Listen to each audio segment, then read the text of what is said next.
Okay so hello friends welcome. वर्तमान में आलोचना करने जाऊे जेटीएस विभिन्न अपडेट विषय आम पाखे केतोड़े प्रश्न अच्छी से प्रश्नर उत्तर आम पाइबा चेष्टा करवा। प्रथम प्रश्न हूँ जो सब ऑब्जेक्शन है क्वेश्चन रे तार परिणाम कौन है। द्वितीय रिवाइज्ड आंसर की बा रेस्पॉन्स की आसीबो ना डायरेक्ट मेरिट लिस्ट आसीबो। तृतीय नॉर्मलाइजेशन कथा कौन है। तापरे कोर्ट कथा कौन है, केस डिस्पोज माने कौन, प्रोसेस स्टे हम कि नहीं। देन आउ गोटे प्रश्न अच्छी एबे भी उठूँ जोटा स्टेट सिलेक्शन हम ना डिस्ट्रिक्ट वाइज सिलेक्शन हम। आ फाइनाली जदि जेटीएस नहला कार पोस्टिंग हो पारानी जेटीएस रे पोस्ट मिललानी ताले आगु को रास्ता कौन अच्छी बा आगु को कौन कौन सब इम्पोर्टाट टीचिंग पोस्ट बाहर अच्छी। तो प्रथम आम आलोचना करवा स्टेट आउ डिस्ट्रिक्ट विषय आमर 27 तारिख रे 27 न 23 रे यही धरणर गोटे क्वेश्चन पचरा राज्य विधानसभा राज्य स्तरीय शिक्षक नियुक्ति प्रसंग रे आमर तारा प्रसाद बाहिनपति जे कि जयपुर करेन्ट एमएलए अच्छा कोरापुट जिलार।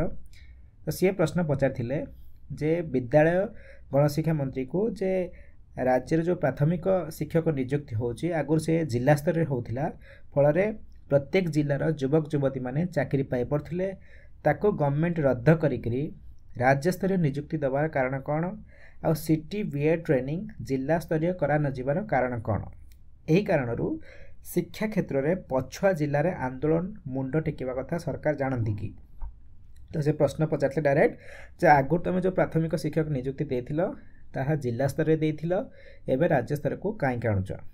तो ये जो विद्यालय गणशिक्षा मंत्री अछंती सुधा मांडी तांको उत्तर थिला जे राज्यर समस्त 30 गोटी जिले में प्राथमिक तथा उच्च प्राथमिक विद्यालय मानकरे शिक्षक चयन प्रक्रिया राज्य स्तरीय होइथिले मध्य प्रार्थी प्रार्थिनी मानक द्वारा पसंद जो दिया जाइछि से अनुसार मेधा तालिका को दृष्टि रखी जिला मानकरे नियोजन करा जाई थाए।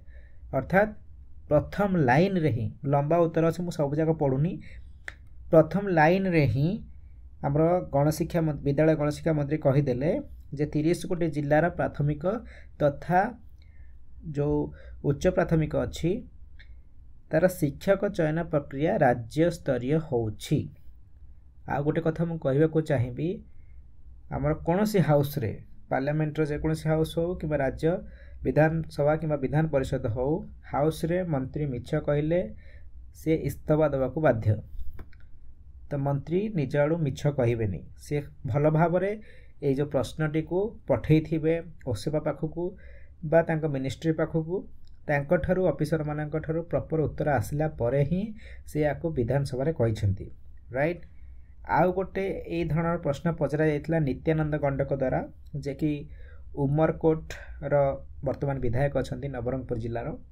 तो सी आउ गोटे प्रश्न पचारथिले जे सरकार नूतन शिक्षक नियुक्ति पई योजना करिसेंती कि जदि करिसेंती तेबे आदिवासी बहुल जिल्ला रे राज्य भित्तिक चयन न करी जिला भित्तिक नियुक्ति व्यवस्था करिवे कि जहाँ फल स्थानीय बेकार युवक युवती चाकरी पाइबार सुजोग पाइबे। जदि नाही तेबे सरकार स्थानीय बेकार युवक युवती प्रति अन्याय करूनाहांती कि। यह नवरंगपुर जिलार उमरकोटर विधायक आमर पचारुछंती राइट नित्यानंद गंड पचारुछंती। तो ये लंबा उत्तर रे से कहले जे 20,000 जेटी पूरण पर नियुक्ति प्रक्रिया जारी रही है सुधा मार्डी कहते आम मंत्री। आउ फाइनाली ये लंबा आंसर रे सी पीजीटी रो जो सब आसूची एलटीआर आसूची एसएसबी टीजीटी कथा राइट ये सब कथा कही। आउ ओपीएससी ओएसएससी जी भी सब पोस्टिंग करने एग्जाम कराया कथा तांको विषय भी कहुई। फाइनाली से कहते उपरोक्त चयन प्रक्रिया गुड़िक राज्य थिबा समस्त जिलार योग्य प्रार्थी मानठू आह्वान करा जाउछि। प्रचलित नियम अनुसार योग्यता आधार काउंसलिंग प्रक्रिया रे जिला आवंटन करा जाई थाए। प्रथमे चयन करा जिवो टॉप 20,000 विभिन्न कैटेगरी अनुसार मेरिट लिस्ट जो माने रहिबे तांको ऊपर ऊपर निया जिवो तापरे तांका पसंद अनुसार जिला आवंटित करा जिवो। अर्थात तांकर जिला स्तरीय कैडर हब सत किंतु सेटा जिला स्तरीय चयन नुहे। ये दुईटी प्रश्न जो विधानसभा पचरा 3 मास तले 2 मास तले ये दुईटी प्रश्नर उत्तर रे आमको सरकार निजे मंत्री डिपार्टमेंट रो स्पष्ट भाव कही सारी जे राज्य स्तरीय चयन एथरक होउछि आ एथिरे किछि भाबिबार नाही। तापरे आ गोटे क्वेश्चन आसुछि जे जो सब ऑब्जेक्शन हेछि पिला माने बहुत गुडा क्वेश्चन रो आंसर को नि ऑब्जेक्ट करछन्ती ऑब्जेक्शन देछन्ती तार फलाफल कोन हबो। निश्चित भाव में 5 ରୁ 6 क्वेश्चन प्रति शिफ्ट रे एमदी किछि आसला जार आंसर पर डाउट रही तो तार निहाती रिवाइज्ड आंसर की आसीबो एवं केवल जो माने से क्वेश्चन को चैलेंज करछन्ती सेमान को मार्क मिलिबनी समस्त को मार्क मिलिबो। जदि मिलिबो समस्त को से शिफ्ट रे जेतक पिला दैछन्ती समस्त को मिलिबो। ता पर क्वेश्चन का आसीबा जे रिवाइज्ड आंसर की आसीबो बा रिवाइज्ड रेस्पॉन्स की आसीबो ना डायरेक्ट मेरिट लिस्ट आसीबो। ए दीटा अलग अलग जिंस अलग अलग ही आसीबो उभय आसीबो। प्रथमे तो निहाती रिवाइज्ड रेस्पॉन्स की आसीबो सेतरा हम देख परिबो जे हमर रिवाइज्ड ये आंसर केते रहिला राइट। ता परे हमर नॉर्मलाइजेशन हबो ता परे जे कि डायरेक्ट मेरिट लिस्ट ये जल्दी ही पारे एमती भी हो पारे गोटे 2 दिन भितर सब काम हो जिवो किंतु स्टेप्स एया रहइबो।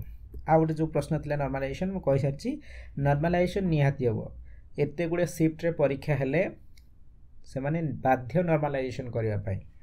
फाइनली आ गोटे क्वेश्चन आसिला जे एबे जो कोर्ट रे केस चलथिला से केस सुना गला जे डिस्पोज हैला डिस्पोज हबा माने कोन आ जो प्रोसेस चलछि कोर्ट कोन से प्रोसेस पर स्टे लगै छथि अर्थात जो पोस्टिंग पाई जो प्रोसेस चलछि ओ सेवा द्वारा बा गवर्नमेंट द्वारा ताको रोकिले के कोर्ट उत्तर होछि ना जेमती चलिया कथा सेमती चली छी।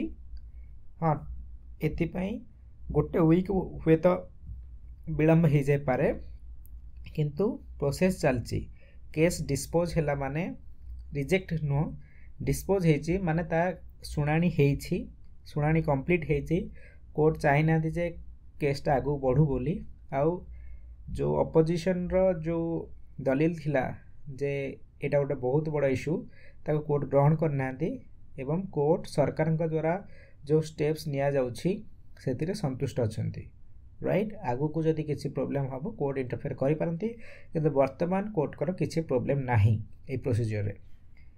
फाइनल क्वेश्चन हमर थिला जे जेटीएस नहेले आगु को रास्ता कोन आउ आगु को कोन बा आगु कोन पोस्टिंग बाहर बार अच्छे टीचिंग लाइन रे। तो प्रथमे एसएसबी रो टीजीटी पीजीटी तो लाइन रे सब प्रथम देखा जाउची एटा बहुत जल्दी बाहर अच्छे जो माने जेटीएस रो पेपर 2 पई फोकस करछन्ती बीएड पिला बेसिकली तो से माने निहाती भाव रे एसएसबी रो पोस्ट गुडी को नजर रखि परिबे। देन डीएसएसबी रो जो पीजीटी टीजीटी पीआरटी बाहर अच्छे आर अवस्था सुना जाउची सेटा भी बाहर अछि। आ फाइनली गवर्नमेंट तो निहाती एलटीआर बाहरी करिबो। मु किछ समय पूर्व जो देखौथिली सुदाम बारानी कर जो आंसर थिला गणशिक्षा मंत्री कर से आंसर भी कहिथिले जे आमे एलटीआर पाई भी 6000 समथिंग पोस्ट पाई आमे लागिछु। आउ गोटे कथा जोटा गवर्नमेंट डायरेक्टली तो एपर्यंत कहिनी किंतु एहा निश्चित जे जेटीएस रो फेज 2 निहाती बाहरिबो सेतरे मध्य 20000 पाखापाखी पोस्ट बाहरिबो निहाती कारण गत वर्ष जेटीएस बाहर 6-7 मास पूर्व जो ब्लॉक लेवल रे एजुकेशन ऑफिसर माननको बीओ माननको जो चिट्ठी जाइथिला विद्यालय गणशिक्षा विभाग तरफ रु जे तम पाखरे केते केते वैकेंसी स्कूल मान कर दियो तो से जो लिस्ट पठैथिले तादरे पाखापाखी 50 ରୁ 60 हजार पोस्ट खाली थिला ओडिसा विभिन्न स्कूल मानकरे। तो ता भितरु 20000 पोस्टिंग जेटी द्वारा दिया जाउची हेबे जनवरी मासरे मोस्ट प्रोबेबली तार सब प्रोसीजर सरजिवो पिला पोस्टिंग पाई जिवे किंतु एई पीरियड भितरे जो पिला पोस्टिंग पाइबे तांको पोस्टिंग पाइबा बाद आहुरी 30 ରୁ 40 हजार पोस्ट फांका रही जिवो एवं एई जो प्रोसीजर चली गला गोटे वर्ष पाखापाखी ता भितरे भी 5-6 हजार टीचर रिटायरमेंट नहीं छंती। तो सेति पई निहाती भाव रे जेटीएस फेज 2 बाहरिबो। तो वर्तमान पे एतिकी धन्यवाद।